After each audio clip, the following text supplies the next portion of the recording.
Now, Roger Katz, you work with brands like Godiva, Universal, and Volkswagen. Can you give me an example of what a successful Facebook campaign is?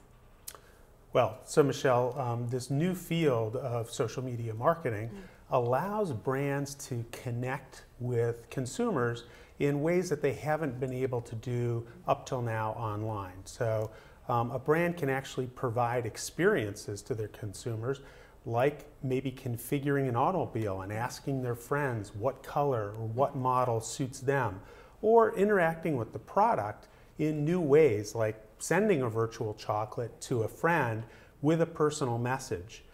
Really effectively putting the brand into the conversation between friends.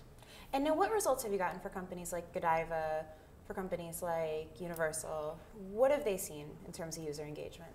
Well, it may be tens of thousands of people crafting something like the Lorax and the Lorax's mustache on their picture as a way to share to friends, all the while increasing the conversation about an upcoming movie like the Lorax.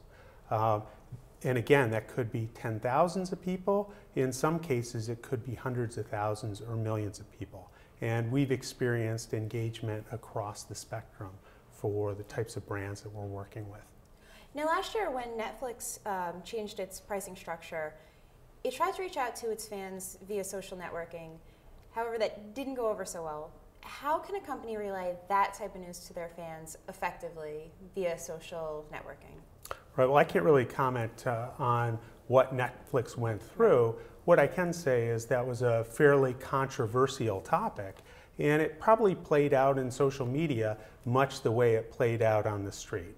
I think what brands find in environments like Facebook, Twitter, and other social media environments is that there's a real-time and crowd feedback response that is occurring, again, very rapidly, and people have a lot of degrees of freedom in terms of how they express themselves.